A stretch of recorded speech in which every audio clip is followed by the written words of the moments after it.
Hello and a very warm welcome to EduTalks channel, another episode of Forgotten Lunchbox, the podcast where we unpack those simple, everyday things we often overlook and discover the beautiful memories and stories hidden inside them. I'm your Marco, and today we're talking about the very thing that gives our show its name. That's right, the Forgotten Lunchbox. We've all been there, right?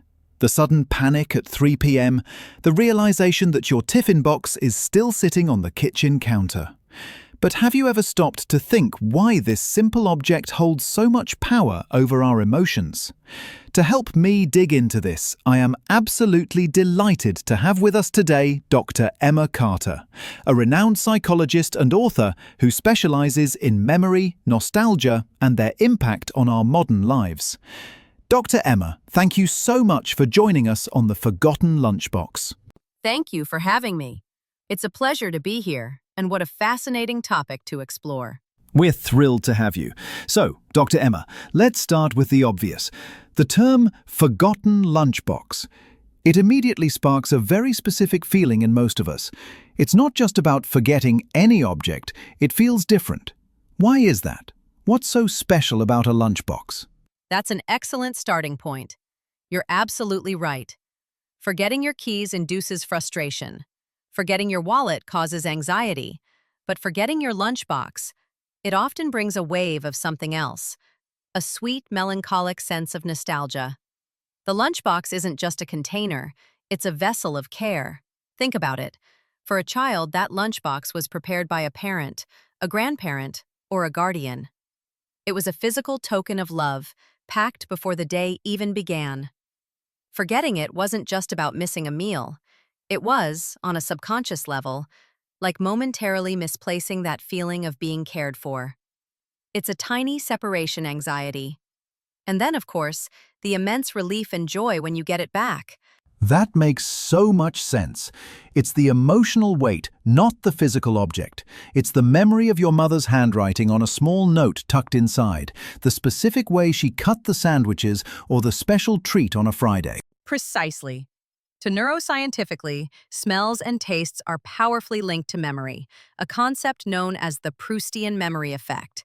The lunchbox was a curated sensory experience. The smell of freshly cooked rice, the tang of pickles, the sweetness of a dessert. These are powerful triggers. Forgetting the lunchbox meant being cut off from that scheduled, sensory journey back to comfort and home, right in the middle of a demanding school day. It's amazing how such a simple thing is so deeply wired into our emotional brain. So, in a way, the forgotten part is crucial. It's the act of forgetting that makes us remember its true value later. It's absence that makes the heart grow fonder, for a tiffin box. You've hit the nail on the head. We rarely contemplate the value of something when it's consistently present. It is the loss, however temporary, that forces us to acknowledge its importance.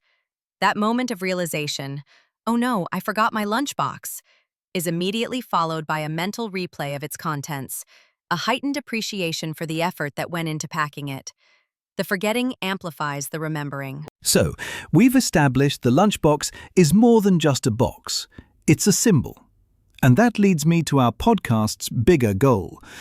We use the forgotten lunchbox as a metaphor for all those small, precious things we leave behind in our rush to grow up, to move forward.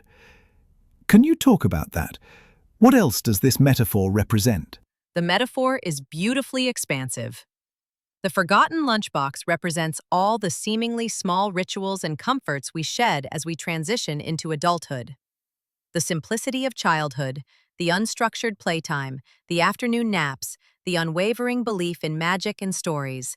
These are all the lunchboxes we collectively forgot on the counter of our past as we ran out the door to become busy, responsible adults.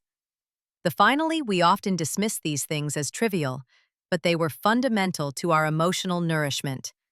We forget to pack them for our journey into the adult world, and then we wonder why we sometimes feel a sense of emptiness or a lack of warmth in the middle of a hectic day. That's a powerful thought. So, this feeling of nostalgia we get for a lunchbox, is it a positive thing? Or is it us just getting stuck in the past? This is a crucial distinction. Nostalgia has often been misunderstood as mere homesickness or a negative longing for the past. But contemporary research shows that nostalgia is primarily a positive, empowering emotion. It serves a critical psychological function. When we feel lonely, uncertain, or meaningless, nostalgia acts as a storehouse of positive memories. Remembering the taste of a favorite childhood food or the sound of a parent's voice doesn't just make us sad it's over. It reinforces our sense of identity, connects us to our roots, and reminds us that our lives are filled with love and connection. It's a psychological resource we can draw strength from. So, by revisiting our forgotten lunchboxes, we are essentially engaging in an act of self-care.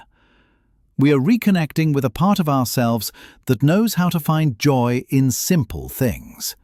Exactly. It's a form of emotional regulation. In a world that's changing too fast, nostalgia provides a sense of continuity. It's the thread that connects your adult self to your child self, assuring you that you are still you. It's not about living in the past. It's about using the past as a foundation to build a more emotionally rich present. I love that idea. So how do we, as adults, practically remember our lunchbox? How do we pack this emotional nourishment for our present-day selves? It's about being intentional. It's about consciously recreating those small rituals of care. It doesn't have to be big. It could be recreating a favorite childhood meal for yourself on a Sunday. The act of cooking and eating it is powerful.